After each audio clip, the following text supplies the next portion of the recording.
ত্রয়োদশ সংসদ নির্বাচনে দলীয় মনোনয়ন প্রার্থীদের সাক্ষাৎকার নিচ্ছে বিএনপি। গুলশানে বিএনপি চেয়ারপারসনের কার্যালয়ে এই সাক্ষাৎকার নেওয়া হচ্ছে। সোমবার 5 বিভাগের মনোনয়ন প্রত্যাশীদের সাথে ভার্চুয়ালি অংশ নেন বিএনপির ভারপ্রাপ্ত চেয়ারম্যান তারেক রহমান। এ সময় বিএনপি মহাসচিব ও দলের স্থায়ী কমিটির সদস্য সহ পার্লামেন্টারি বোর্ডের সদস্যরা উপস্থিত ছিলেন। মইনুল হাসানের রিপোর্ট।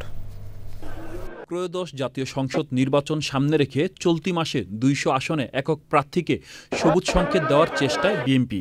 তারই ধারাবাহিকতায় বিএনপির মনোনয়ন প্রত্যাশীদের সঙ্গে দ্বিতীয় দিনের মতো ভার্চুয়ালি বৈঠক করেছেন বিএনপির ভারপ্রাপ্ত চেয়ারম্যান তারেক রহমান।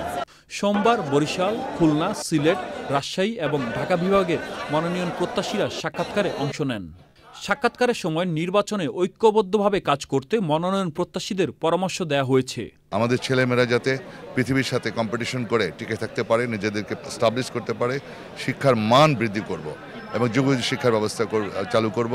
আমি যোগাযোগ খাতে উন্নয়নের জন্য কাজ করব, মানুষের সুযোগ সুবিধা নিয়ে কাজ করব, হাওর অঞ্চলের বেড়িবাঁধ নিয়ে কাজ করব।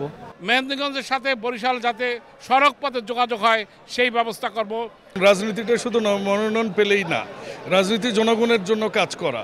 আমি নমিনেশন পেলে আমার এলাকার জন্য আমি বেশ কিছু শিল্প মিল কলকারখানা আমি তৈরি করব। 17টা ইউনিয়ন, একটি পৌরসভা, অন্তত আমি একটা মডেল উপজেলা, মডেল আসন আমি অন্তত এই দলকে উপহার দিব।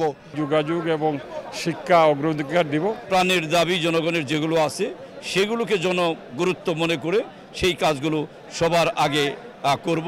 বিএনপির পক্ষ থেকে একাধিক মনোনয়ন প্রত্যাশীদের মধ্যে বঞ্চিতদের নানাভাবে মূল্যায়নের আশ্বাসও দেওয়া হয়েছে। Monirul Hasan, channel I, Dhaka.